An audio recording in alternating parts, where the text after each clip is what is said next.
Bueno, Egunon Denori, buenos días, bienvenidos a todos y a todas. Esta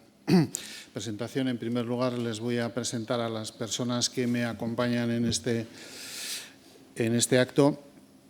A mi derecha, Marisa Arrondo es la responsable del área social de alquiler en Asubinsa. A mi izquierda, Manolo Romero, como saben, alcalde del Ayuntamiento de Aranguren. Y a su izquierda, Luis Martínez, el responsable de la empresa que está colaborando con nosotros en el análisis de los usos y costumbres energéticas de las personas que viven en las promociones que gestiona la sociedad pública en Asubinsa. Cuando hablamos de un cambio de paradigma a la hora de enfocar la política de vivienda, hablamos realmente de cambios sustanciales en la forma y en el fondo de esta política. Hablamos de la función, de recuperar realmente la función social de la vivienda frente al valor patrimonial. Hablamos de que la vivienda debe ser una herramienta de cohesión territorial frente a quienes defienden esta acción como una acción de mercado exclusivamente. En definitiva, un derecho a una vivienda asequible y de calidad para todas las personas, ¿no?, de nuestra comunidad, en este caso.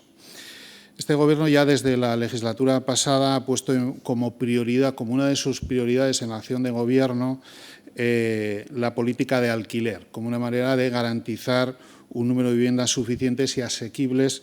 ante una demanda diversa y una demanda creciente a lo largo de estos últimos años. Hablar, en definitiva, también en pleno siglo XXI y en el marco incluso de estas jornadas del Foro Mundial que se celebran en Madrid, exige hablar de una nueva política de vivienda en la que la regeneración de la ciudad construida y de los espacios de convivencia o el aumento de la oferta de vivienda en alquiler asequible, la promoción de edificios de alto consumo, de altos estándares de calidad constructiva y, por lo tanto, de eficiencia energética, en edificios de consumo casi nulo, deben ser, una prioridad absoluta. Y en ese sentido, el seguimiento y el acompañamiento social de las personas que viven en ellas, la preocupación del Gobierno no se sitúa solamente en el estado del continente, sino efectivamente del de las personas que van a vivir y van a relacionarse a partir de esas viviendas que ocupan. En este contexto es en el que les queríamos presentar una serie de iniciativas que hemos tomado al respecto. La primera de ellas, la puesta en funcionamiento de un servicio de acompañamiento de 9 profesionales de acompañamiento socioeducativo que su trabajo, su responsabilidad es prestar un nuevo servicio de acompañamiento socioeducativo para tratar de mejorar la gestión de la vivienda pública, garantizar el acompañamiento integral y favorecer un mayor grado de integración, especialmente en aquellos casos, en aquellas familias en las que puedan concurrir problemas específicos. Un método, en definitiva, de intervención profesional que está integrado por 9 profesionales que se van incorporando a la plantilla de Asubinsa de manera gradual. 2 de estas personas ya llevan trabajando 1 mes y medio con nosotros, 2 se han incorporado esta misma semana y otras 5 personas lo harán en las primeras semanas del año próximo 2020. Van a trabajar en el marco y de las 34 promociones públicas que gestiona en este momento Asubinsa y también en el de las nuevas promociones que están en este momento ya en curso, en construcción, como parte de ese plan de vivienda en alquiler nuevo que estamos desarrollando. Su papel, en definitiva, va a ser realizar un diagnóstico social en cada una de ellas, intervenir a nivel sociofamiliar y comunitario, mejorando la convivencia en los inmuebles y potenciar el buen uso de las viviendas y también de estos espacios comunes, y apoyar y acompañar a las familias en sus itinerarios de incorporación social. Este programa tiene un coste elevado, por encima de los en torno de los 450.000 euros, y se financia desde Nasubinsa con la colaboración económica del Departamento de Vivienda del Gobierno de Navarra. En segundo lugar, presentarles el convenio que formalizamos también con el Ayuntamiento de Aranguren, porque entendemos que este servicio de acompañamiento quedaría cojo si fuese un servicio que se presta desde el Gobierno de Navarra en exclusiva. Entendemos que el papel de las corporaciones locales, de las entidades locales en la política social de vivienda es un papel también muy importante el que deben de jugar, el que están dispuestos a jugar también en este sentido, y lo que hacemos es presentarles ese convenio de colaboración que hemos alcanzado, Gobierno y Ayuntamiento de Aranguren, que pone de manifiesto y expresa esa voluntad que les señalaba anteriormente de aportar los recursos materiales y profesionales necesarios que nos permitan facilitar a las personas que viven en estas viviendas el uso en las mejores condiciones y un mayor grado de integración y fomentar los aspectos sociales, culturales, deportivos, etcétera, que lógicamente la participación municipal les ofrece. En este sentido, el Gobierno de Navarra, lógicamente, a través de Nasubinsa, financia el coste de estas personas, pone, por tanto, los medios profesionales necesarios para prestar el servicio. En esa labor más proactiva que pretendemos desarrollar en un proceso preventivo, educativo y rehabilitador que comentaba anteriormente, y el Ayuntamiento, por su parte, pone a disposición de Nasubinsa y de estas personas un espacio físico en el propio municipio para que las personas puedan trabajar desde esa presencia más cercana, lógicamente, al entorno en el que deben desarrollar su actividad, por un lado, y por otro lado también estando en contacto más directamente con esos otros servicios que prestan el Ayuntamiento en materia de búsqueda de empleo, de servicios culturales, de ocio, deportivos, sociales y de cuántas actividades, lógicamente, desarrolla los propios servicios municipales. Es importante dentro de esa estrategia de integración real de las personas en ese medio en el que se incorporan, esa labor de colaboración y cooperación en los dos niveles de la Administración. Y en este caso concreto, además, teniendo en cuenta, además, hace unas pocas fechas, presentábamos la certificación del primer edificio del Plan de Vivienda en Alquiler Nuevo en Entremutilvas, con la presencia de representantes del Instituto Passy House de Alemania. Lo que hacemos también en este marco es ceder el uso de 2 viviendas de esas 42 que entrarán en funcionamiento este mes de enero próximo, ya habitadas por sus nuevos inquilinos e inquilinas, 2 de esas viviendas al Ayuntamiento para gestionarlo directamente desde el Ayuntamiento en labores de emergencia habitacional o las demandas sociales propias del propio Ayuntamiento. Y, en tercer lugar, quería presentarles también los resultados de un estudio que estamos realizando en este momento, de una primera fase del estudio que estamos realizando, que tendrá continuidad con posterioridad con los análisis que realizaremos una vez se incorporen las personas a estas viviendas, un estudio sobre los hábitos energéticos que pretenden, de alguna manera, conocer los hábitos energéticos de las personas inquilinas en nuestro parque público de vivienda, para medir de esta manera, efectivamente, la incidencia de las políticas que en este terreno hacemos. No basta solamente con poner en funcionamiento viviendas con altos criterios de consumo casi nulo, incluso estándar Passy House, como es el caso, sino que tenemos que ser conscientes de que efectivamente el resultado que obtenemos de ese esfuerzo que se realiza, tanto económico como social, efectivamente tiene una respuesta razonable y que obtenemos ese resultado. Bueno, lo que hemos hemos hecho en este primer caso, y es lo que presentaremos hoy, es el análisis de esos hábitos de los inquilinos y en el futuro tendrá continuidad con la respuesta, la valoración que realizan esas personas una vez habiten en esas nuevas viviendas. ¿Te parece? ¿Nos das en primer lugar esos datos?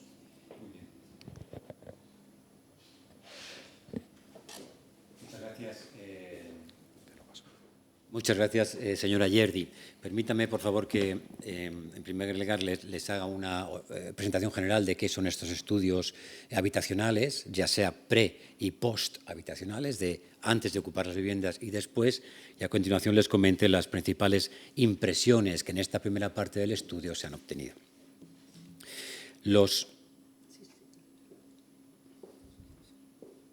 Adelante, por favor. Gracias. Gracias.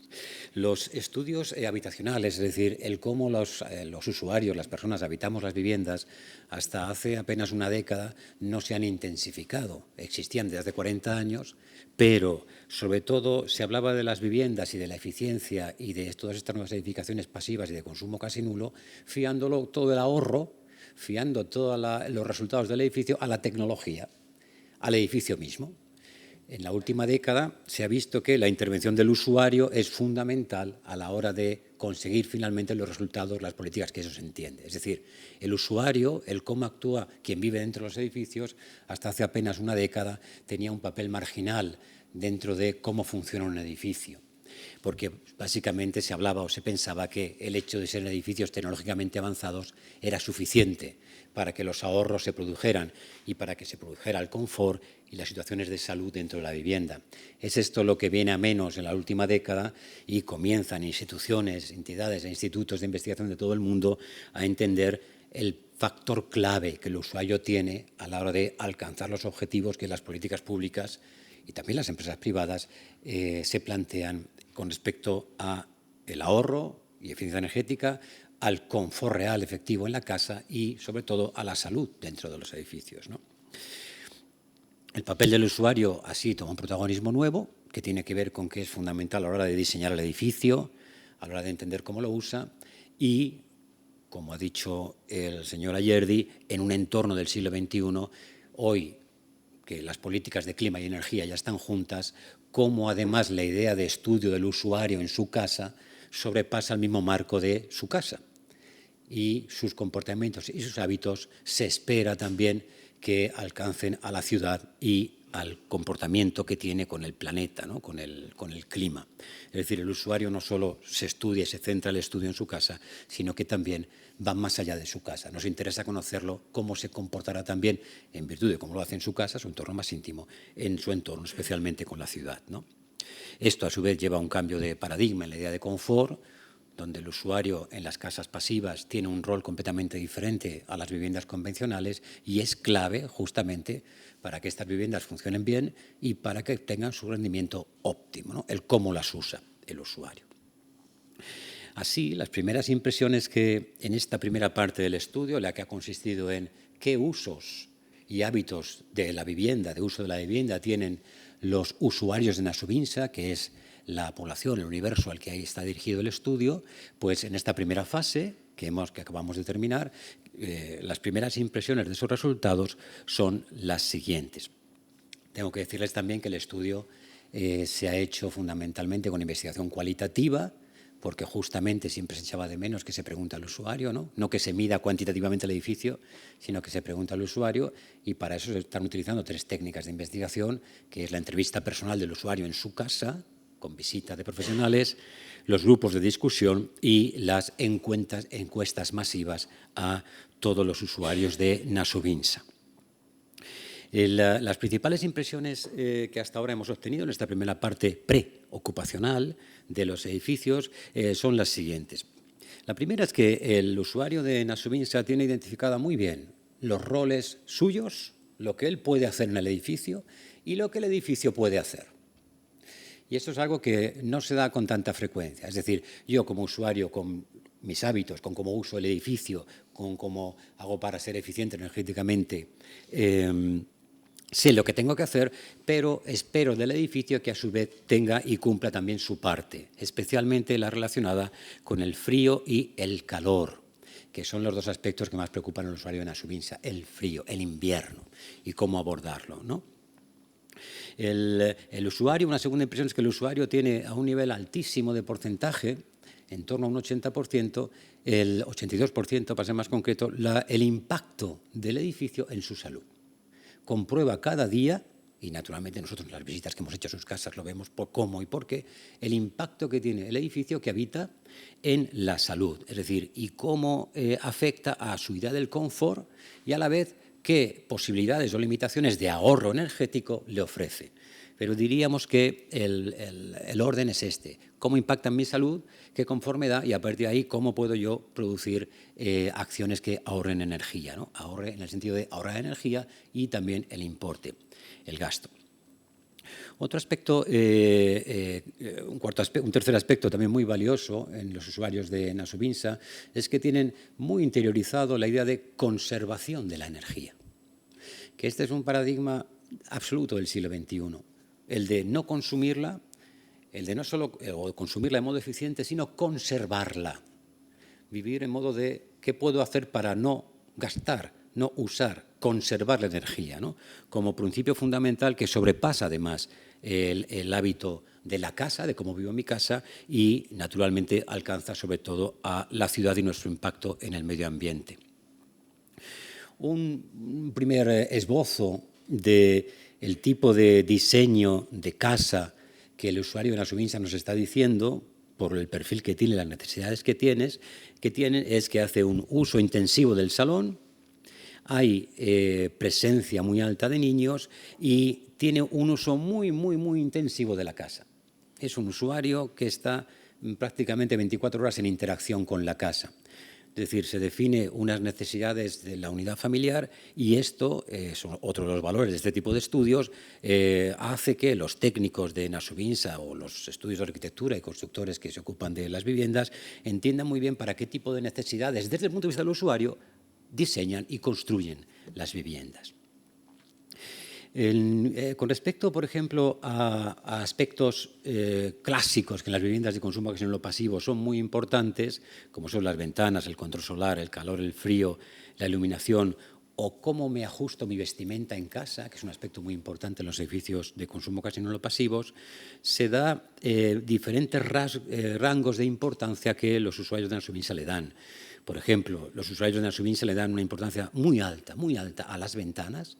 a los cerramientos transparentes de la casa, a la envolvente transparente, a las ventanas, una importancia muy alta también a cómo se comporta mi edificio en el frío y una importancia muy alta a cómo ellos dentro de casa pueden regular su confort, que se llama psicofísico, su confort técnico, mi sensación de confort, en la vestimenta que usan, porque hay un uso muy importante o hay una consciencia muy alta de cómo la vestimenta en casa es fundamental para obtener un determinado rango de confort, algo que en los edificios de consumo casi nulo también es muy importante.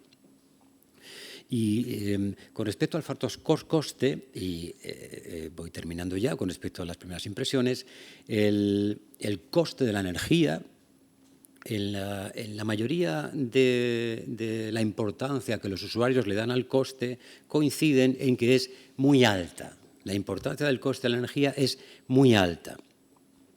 Y, sobre todo, muy alta en invierno. El resto de las estaciones la importancia del coste sigue presente, pero es en invierno donde hay una relación entre el coste de la energía y mis capacidades para tener hábitos y uso de la energía que produzcan una situación de salud, confort y eficiencia energética. Y el usuario incluso ha identificado claramente que si la energía tuviera un coste menor, podría, con ese ahorro energético que se produce en sus casas actuales, no en las pasivas, que se produce ahorro energético, podría mejorar él mismo las condiciones de la casa, especialmente en cambiar ventanas, en elementos de control solar y en mejora de los aislamientos. Y por último, si como les dije al inicio, los edificios de consumo casi nulo pasivos es el usuario, en la última década es algo que se estudia, sobre todo en Centro Europa, en Estados Unidos, en Australia, en Japón, en China, los estudios están creciendo, entonces podemos establecer una especie de comportamiento patrón del usuario en las casas pasivas y empezar a hacer una primera aproximación, solo aproximación, puesto que hay que compararlo a lo largo del año que viene con los que efectivamente vivan en casas pasivas, una aproximación a los hábitos que estas personas, usuarios, ya tienen en sus casas pasivas con respecto a los actuales que todavía no estando en casas pasivas tienen los inquilinos de Nasubinsa. Y aquí podemos identificar que hay niveles de coincidencia en los hábitos elevados, por ejemplo, que los usuarios no quieren que la obtención de su confort dependa de tecnologías complejas o de un uso muy complicado de los aparatos. Es decir, que deben ser digitalmente, técnicamente muy usables las casas. Coinciden mayormente los usuarios actuales con los que ya viven en el resto del mundo en viviendas pasivas. Tiene también una percepción diferente, por ejemplo,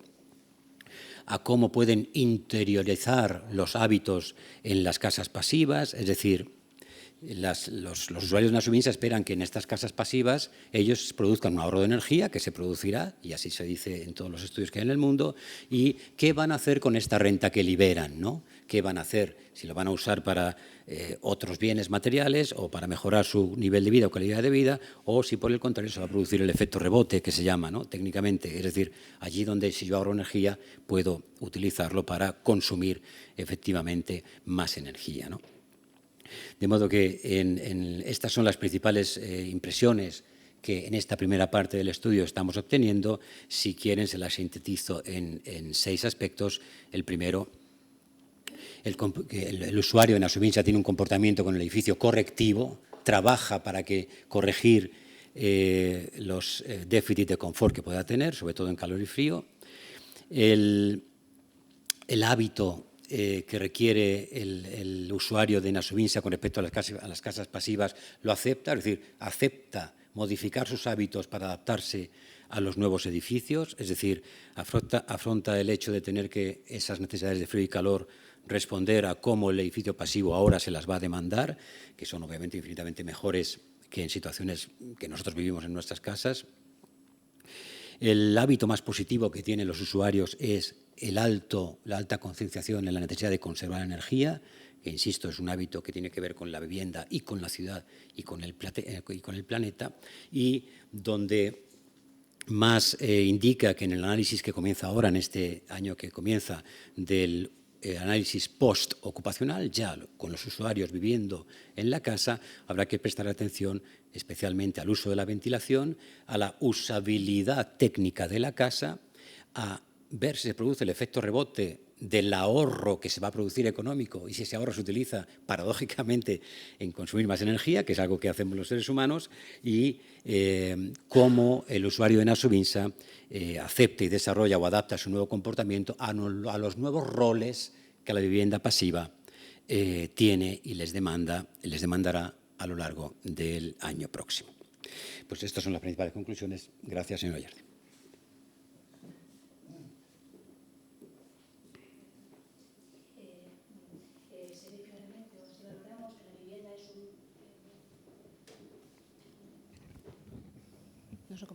Sí, vale, gracias. Valoramos que la vivienda es un vehículo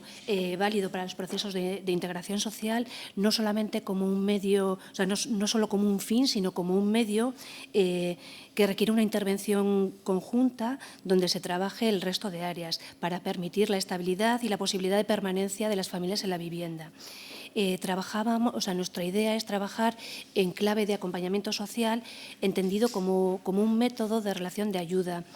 en el que se diseñe conjuntamente con las familias itinerarios de incorporación y tratando de posibilitar oportunidades de mejora. También apostamos por un trabajo comunitario en el que se creen sistemas de apoyo eficaces, potenciar las redes sociales, la creación de pertenencia a un municipio, a unos bloques y trabajar los vínculos de confianza. Apostamos por un trabajo en red en los diferentes municipios donde podemos trabajar con los diferentes profesionales, con los servicios y los que incidamos intervenciones donde se afronten las causas reales que provocan incidencias sociales y que haya una corresponsabilidad en torno a las intervenciones públicas. Planteamos transformaciones en las condiciones de vida, creación de nuevas oportunidades para afrontar las carencias y necesidades de la población mediante construcciones de espacios de convivencia, incorporando a aquellos colectivos más vulnerables. Y potenciar la participación activa de las familias en la vida y en las actividades de los municipios y de los diferentes ámbitos, tratando de ser figuras intermediarias entre los recursos de los propios municipios y las realidades sociales que puedan estar viviendo las familias que son arrendatarias y usuarias de la vivienda pública. Esto es un poco... Bueno, buenos días. Encantado de acompañarte en esta rueda de prensa.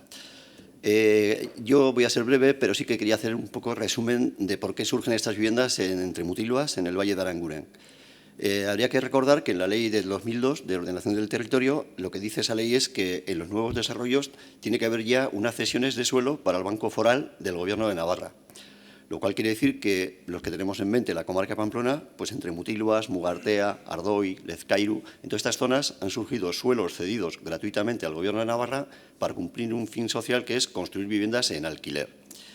Cuando se hace la planificación de Entremutilvas, las personas que participamos en aquella planificación, cuando los técnicos tienen que recoger estos suelos, lo que hacemos precisamente es incidir en que los suelos estén en lugares estratégicos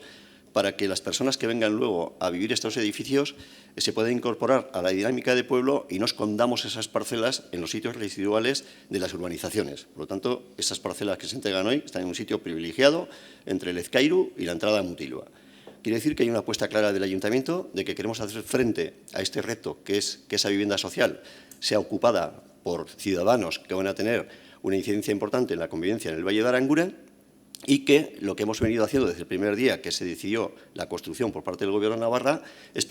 ir poniendo encima de la mesa una serie de cuestiones que considerábamos de interés y que han sido muy bien acogidas por parte del Gobierno para que la entidad local, de alguna forma, lidere esta acogida con el propio Gobierno de Navarra. No queremos estar de espaldas a las familias que lleguen o que pueden ser incluso del propio valle que tengan necesidades.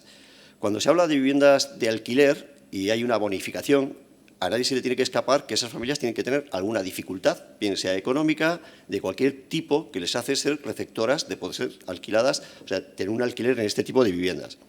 ¿Qué queremos hacer con esto? Pues que el Gobierno de Navarra, con esas personas que ha elegido a nivel técnico para coordinar con el Valle de Aranguren las personas que allí van a vivir, seamos capaces de conocer qué dificultades tienen, qué necesidades tienen y que desde el primer día que lleguen al Valle de Aranguren, una vez empadronadas, no solo van a ser receptoras de todo el abanico de servicios que ya prestamos como ayuntamiento, sino que pueden ser receptoras pues, de un estudio personalizado y una actuación personalizada si fuese necesario. Es lo que pretendemos, ¿no? En el Valle de Aranguren, como todos sabéis, hay un amplio abanico de servicios públicos que las personas pueden tener dificultad a nivel económico para acceder a ellos. Bueno, tenemos nuestras propias normativas para que nadie, bien sea ciudadano que llega ahora o vive en el Valle, pues esa dificultad económica le impida la participación de los servicios públicos. Por lo tanto, nosotros garantizamos que todas las personas que lleguen al Valle van a poder disfrutar absolutamente de todo el abanico de servicios públicos que debe prestar una administración. A partir de ahí, ¿qué ofrecemos? Pues ofrecemos que pueda haber una formación para aquellas personas que se quieran incorporar a la vida laboral, que hayan perdido su empleo, se hace a través del plan de empleo del Valle de Aranguren, se hace con los convenios que tenemos con los polígonos industriales del Valle de Aranguren y se hace un seguimiento personalizado de esa situación para que si la persona pone interés y tiene ganas de incorporarse a lo que todos denominamos una vida normalizada, lo pueda hacer con todas las garantías, ¿no? A nosotros, cuando se nos planteó colaborar con el Gobierno de Navarra, en este caso el Departamento de Vivienda, nos pareció que era lo ideal, ¿no? Porque no estamos haciendo un convenio donde yo quiero cosas para mí y el Gobierno quiere limitar. O sea, lo que estamos haciendo es firmar un convenio de coordinación, de colaboración. Y que lo que queremos es que cuando haya un problema, que seguramente que lo habrá, porque lo hay en todas partes, pues lo podamos resolver, ¿no? Que estas personas, cuando lleguen a vivir al Valle de Aranguren, verdaderamente se sientan acogidas y que se sientan partícipes de lo que es el valle y lo que es el pueblo. Y como entidad local, debe ser el ejemplo que siga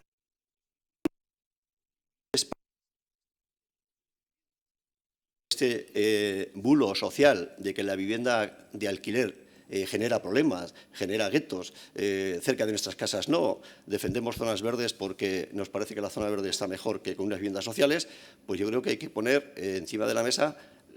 o sobre la mesa hay que poner el papel de las personas, ¿no? Por encima de cualquier tipo de actuación que pueda generar dudas de que vayan a funcionar o no vayan a funcionar. Vienen ciudadanos, vienen familias y tienen que ser acogidas como debe de ser. Cuando hemos dicho al Gobierno de Navarra a ver si podíamos disponer de 2 viviendas para que el Valle de Aranguren pueda resolver en momentos puntuales necesidades, no lo hacemos con ningún capricho ni con ninguna especie de chantaje, te firmo el convenio y además lo hacemos público y me cedes 2 viviendas. No, el Valle de Aranguren está demostrando a lo largo del tiempo que es un pueblo solidario, que en el Valle de Aranguren hay muchas personas acogidas por el carácter de refugiados y que tenemos dificultad para encontrarles viviendas, porque las viviendas en lugares donde hay unos servicios pues, de calidad y hay una alta calidad de vida, cuesta muchísimo encontrar viviendas en alquiler. Entonces, estas viviendas lo que nos vendrán es a resolver esos momentos puntuales donde las personas refugiadas abandonan el programa que tienen establecido con Cruz Roja o CEAR y el Ayuntamiento puede utilizarlas para esos casos de emergencia. O sea, se trata simplemente de cubrir una necesidad y que también hemos manifestado al Gobierno de Navarra, al Departamento de Vivienda, que existe una bonificación fiscal a aquellas personas que ponen su vivienda en manos del Gobierno de Navarra para alquilarla y que nosotros hemos pedido que se extienda a todas las entidades locales, que cuando un ciudadano ponga una vivienda a disposición de una entidad local, pues tenga las mismas bonificaciones que si la pone al nombre del Gobierno de Navarra, ¿no? Porque eso sería pues, tener un poquito de igualdad todos a la hora de conseguir esas viviendas para alquiler. Pero resumiendo, nosotros pues, agradecemos la colaboración que se nos ha prestado por parte del Gobierno de Navarra y, sobre todo, pues, que vamos a hacer todo lo que podamos y que esté en nuestras manos para que las familias que vayan a vivir a estas viviendas se incorporen a la dinámica del Valle de Aranguren. Vamos a tener unas 150 viviendas en el Valle de Aranguren de estas características, 81 en Entremutilva y unas 70 en Mugartea. Y a eso vamos a añadir unas viviendas que también va a hacer la Fundación Caja, de en torno a otras 40 viviendas de alquiler joven y que también estamos hablando con ellos para colaborar y que las personas que lleguen a vivir verdaderamente se sientan arropadas por lo que es la entidad local, el municipio, el pueblo y que no hagamos políticas pues, que distorsionen un poco lo que es la planificación de los pueblos y la convivencia, ¿no? Yo pienso que estando Gobierno y Ayuntamiento liderando este tipo de proyecto, al ciudadano se le tiene que dar las garantías de que no tiene que haber ningún tipo de problema. Como ha dicho Manolo, efectivamente este es un programa que se va a extender, lógicamente, conforme vayamos implantando y se vayan incorporando los equipos a Nasubinsa al resto de ayuntamientos y formalizaremos, en su caso, los convenios oportunos en este terreno.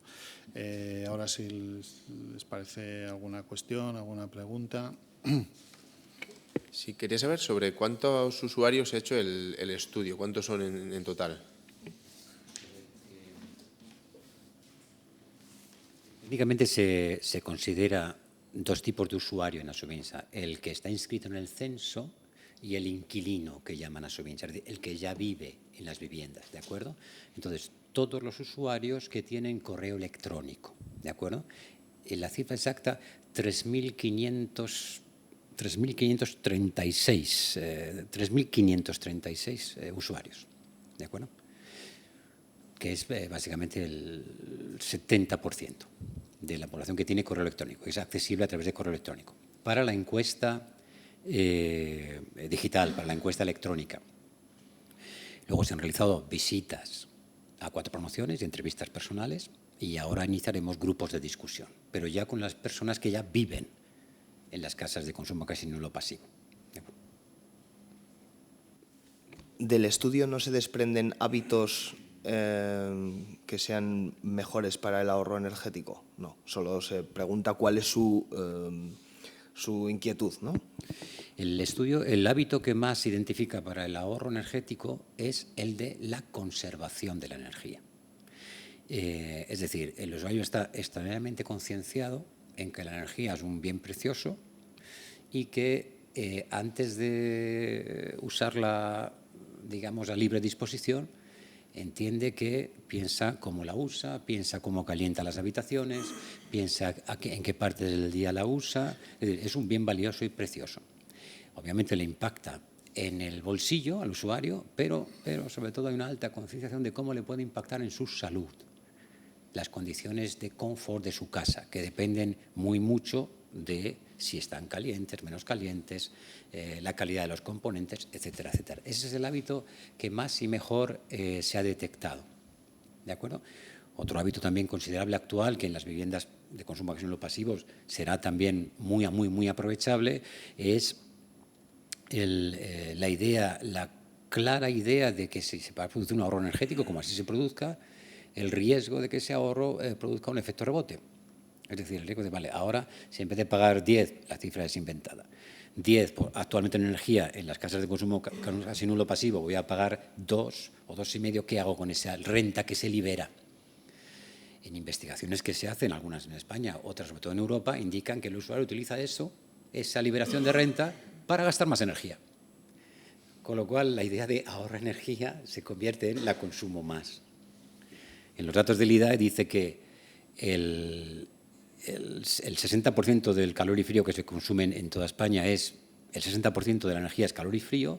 pero le sigue con una cifra creciendo cada vez más el uso de los electrodomésticos de la casa, la tecnificación de la casa,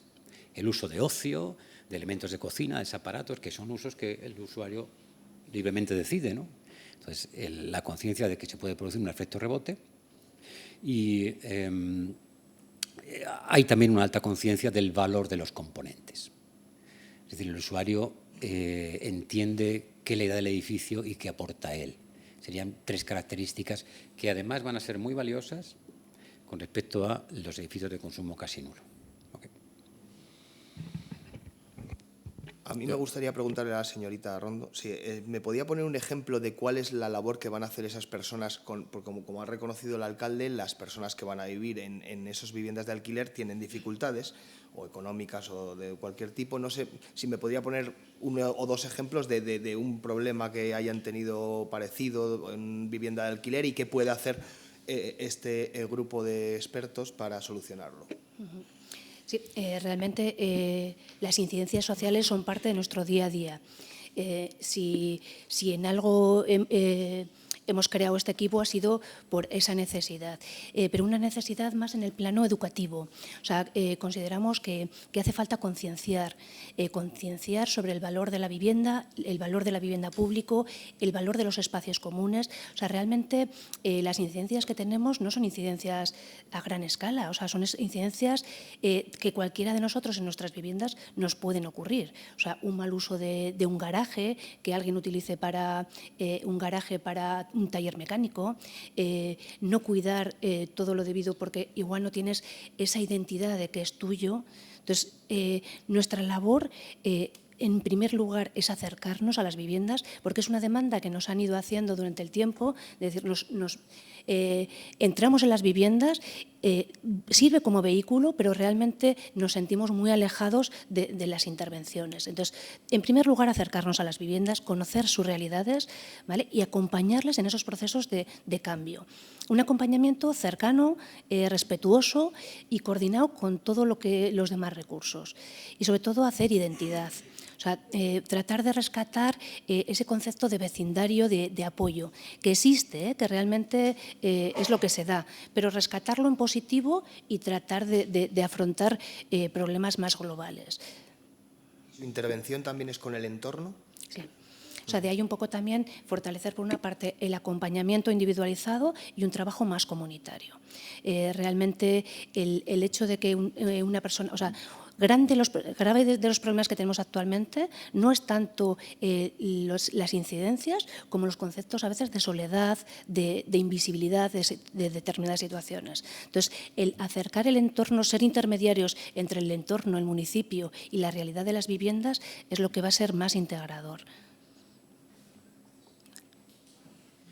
Sobre otro tema, quería preguntarle al vicepresidente Ayerdi sobre el solar de la antigua Superser. No sé si antes de final de año puede haber noticias, cómo van las negociaciones. Sí, efectivamente esta es una parcela que a finales del mes de junio pasado Nasubinsa recibió la notificación por parte de IKEA de, en fin, no continuar con el proyecto de implantación de su tienda y efectivamente, pues recientemente se ha publicado en la web de la sociedad pública las condiciones para la comercialización, para la venta de esta parcela.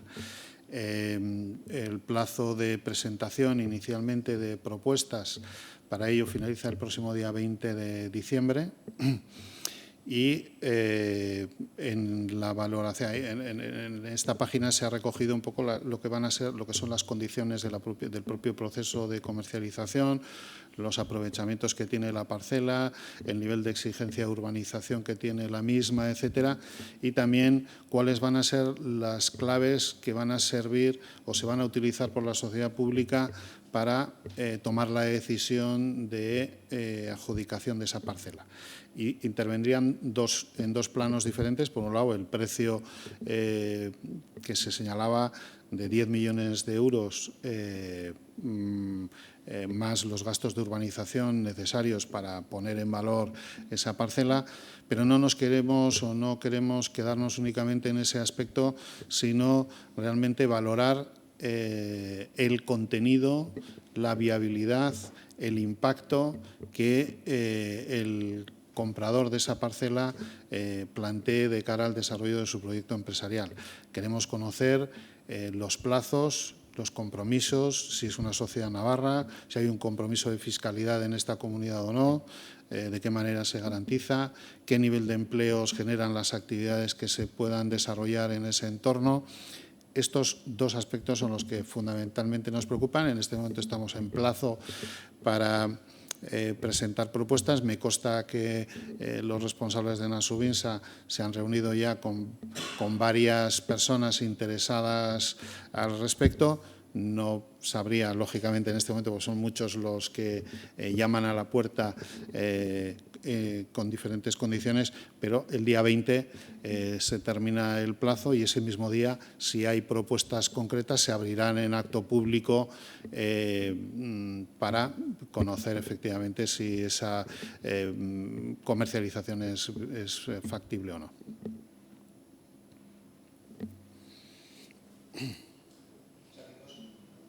Que no va a ser un concurso simplemente del que más dinero dé, sino que van a valorar esas cosas de si tributan aquí y cuánto empleo se va a generar, básicamente. Fundamentalmente el proyecto real que exista detrás de esa propuesta. Es decir, no nos sirve alguien que ofrezca 12 millones de euros y no garantice el desarrollo empresarial frente a alguien que plantee 10 millones de euros y haya un proyecto serio con generación de empleo, con actividad ligada al propio territorio, con responsabilidades fiscales en esta comunidad, etcétera. Esos aspectos van a ser prioritarios frente al montante económico de la operación.